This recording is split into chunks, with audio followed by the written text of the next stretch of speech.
Greetings, alchemists. I am so happy to be here with you for our March astrology. And let's just say, I know we are excited and ready for spring because winter has definitely been the season. But because we have two eclipses in March, one entering us into a brand new cycle of the Pisces and Virgo spectrum, and one exiting us out of a cycle of the Aries and Libra spectrum that we have been working on for the past 18 months, along with two retrogrades, not one, but two retrogrades. This is the month to put a pause on the gas just so we can reflect one more time before we get going and get started with our spring season.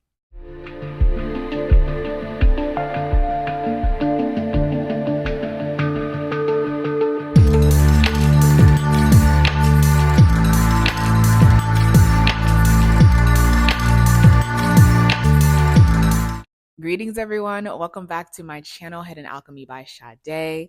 If it is your first time here, welcome. If not, welcome back. Always a pleasure to have you. I am an astrologer as well as a healer, focusing on mental, spiritual, emotional, and all the practices to really help people ground, especially during these times, and gain the spiritual knowledge and tools that they need to truly ground and transform their life.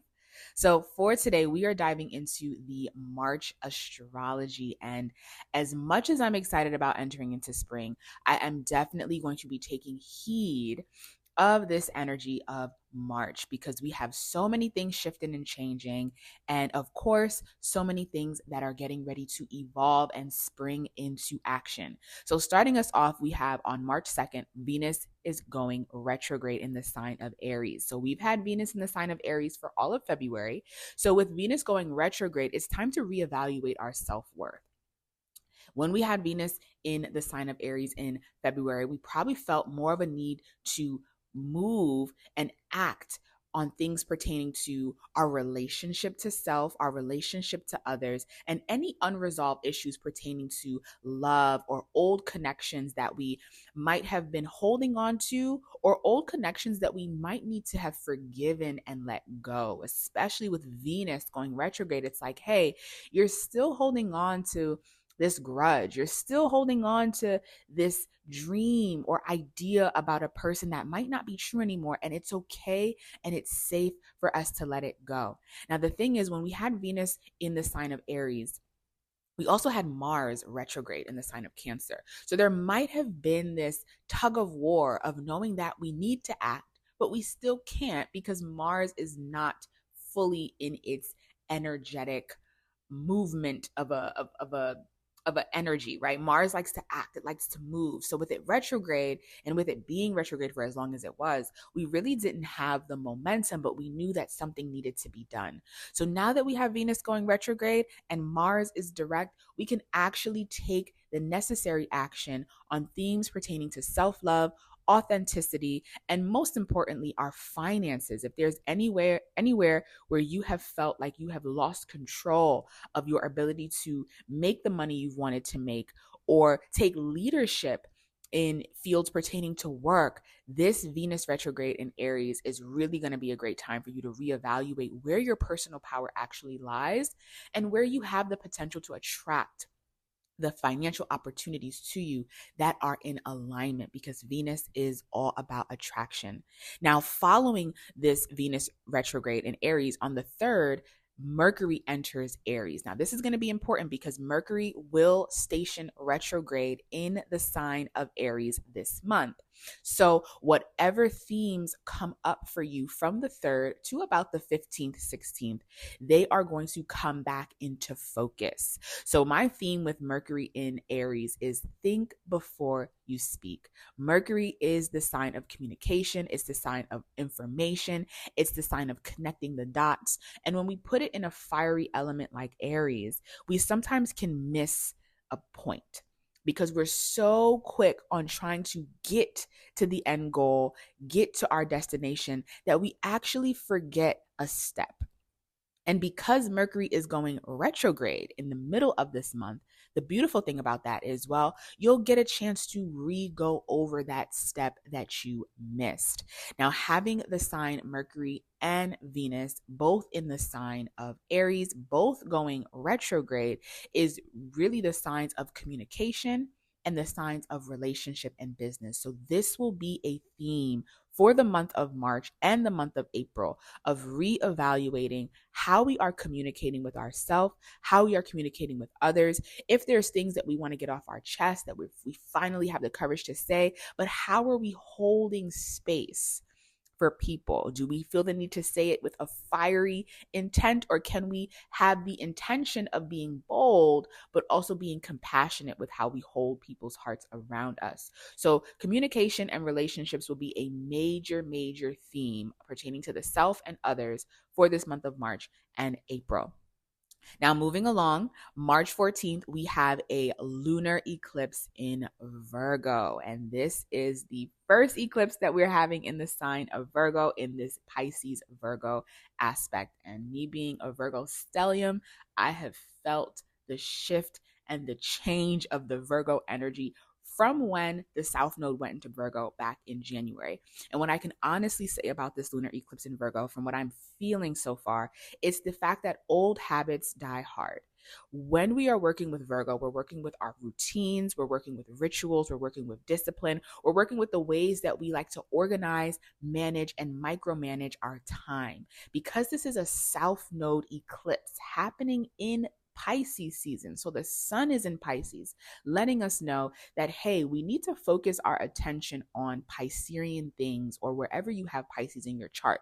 So the South Node in Virgo and the moon being in Virgo is like, hey, in order for you to really be in this Pisces area, you have to acknowledge this Virgo tendency that you have of maybe overextending yourself in work, overextending yourself in routines, needing more self-care and less work, especially because in this month of March, we have Aries energy. We have Venus in Aries, we have Mercury in Aries. So there is this need to act. Mars is officially direct. But with the eclipse in Virgo, it's like, but these habits are actually preventing you from getting the actual results that you're looking for. So it's time for us to pause on how we've been doing our daily routines, our daily habits.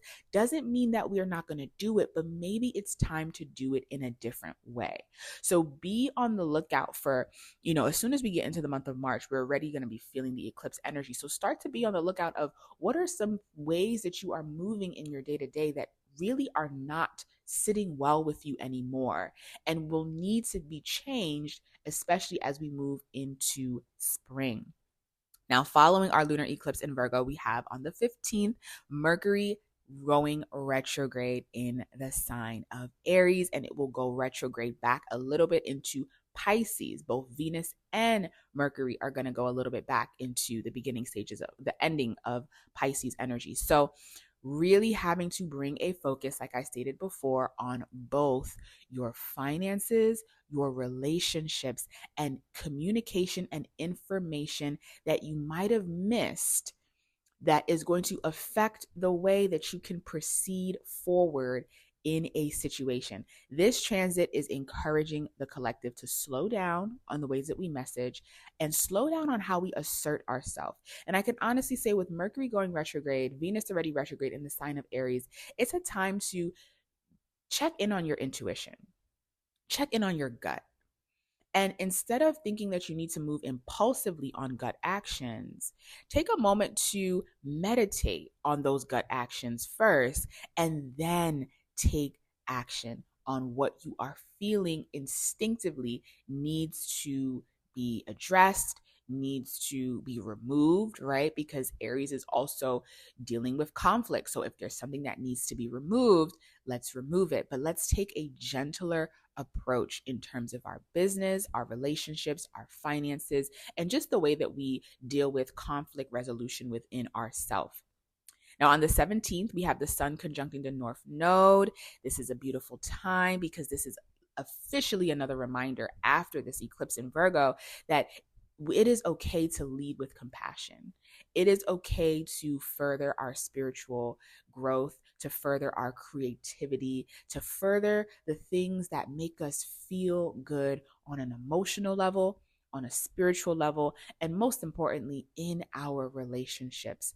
Sometimes we can get so boggled down in the work that needs to be done, but a lot of times, if we're not doing the work on a spiritual level, then the work in our physical realm will not manifest. So this sun conjuncting the North Node, I think, is a really beautiful time for the collective right before the spring equinox to really tap into what are we envisioning and dreaming for this next cycle. And maybe that dream can be a little more tenderness and a lot more softness and leisure for ourselves.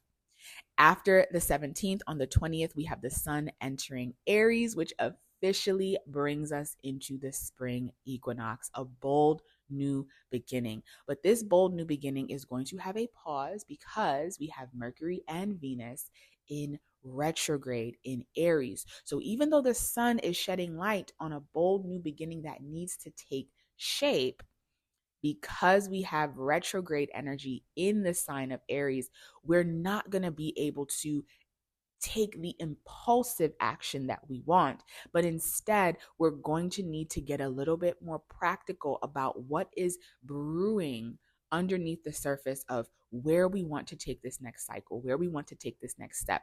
We know that when the sun comes back, in my opinion, is when the year officially begins. So where are we trying to plant new seeds, or where are we being told? Because that's the thing with Mercury retrograde. It's like, hey, listen to this information that you forgot. Where are we being told that we need to plant new seeds that we didn't think of before? So that once we are officially out of retrograde energy, we can go ahead and start acting on those things, on the information, on the information that we've gotten from people as well, on what we need to do for ourselves in this new season of bold new beginnings in Aries. I don't know if you had an opportunity to listen to my Astrology for 2025 report, but we are also going to have Saturn and Neptune moving in the sign of Aries. So this month is very important for you to really look at the Aries energy of your chart, because that area is going through a big transformation in the year of 2025, but especially in the year of 2026. But I'll dive deeper into that when we get closer to those dates. Now, from the 27th to the 30th, we have Venus, Mercury entering Pisces in its retrograde. So that's giving us an opportunity to come back into our intuitive state, to come back into a little bit of softness before we go ahead and plant those new seeds for when the energy stations direct. Now, on the 29th, we have a solar eclipse in Aries. Okay, so this is a beautiful moment because we have been working with this energy for the past 18 months and we are officially finished. We are finished with this energy and we are ready to embrace what it means to be a leader. It hasn't been comfortable. It's been quite uncomfortable because this Mars in Cancer has been squaring Aries. So we have been going through a lot of purging, a lot of grieving, a lot of releasing so that we can officially take this next plan of action and embody the Aries energy. I will dive deeper into this eclipse energy in my next audio. However, we know that we are going to be leading towards the end of March into this Aries eclipse energy. You have been working on this and you are ready to move forward as a leader. Now, to close out the month on the 30th, Neptune enters Aries, okay? And it's going to be in Aries for a little bit and then it's going to drop out. So this is officially the time to find courage to believe in your dreams. So with this eclipse, with this Mercury, Venus retrograde, the sun in Aries, Neptune entering Aries, okay, we are really blending spirituality, creativity, courage, ambition, and all in the pursuits of a purpose to lead either ourselves or to lead the collective. This will be a time of redefining our faith, redefining what it means to be a leader, and redefining what our most authentic self is. So, March is a month. And so, what I will leave you all with is meet nothing with fear, meet everything with optimism. But because we are aware that there are a lot of hiccups this month, a lot of changes happening, meet everything with grace and ease, especially having grace and ease for yourself. So, with that being said, I hope you all have an amazing March. Feel free to send me a message and let me know how this season has been going for you. And if you would like to know how this energy is specifically affecting you and going to be affecting you for the next few months to come, let's go ahead and schedule a consultation. Head over to my website, hiddenalchemybysade.com. We can get you set up for a reading, and we can get you set up for coaching sessions on how to develop the spiritual tools to help guide you through these transitions and these changes. All in all, always a pleasure, everyone, and I will see you for our next video.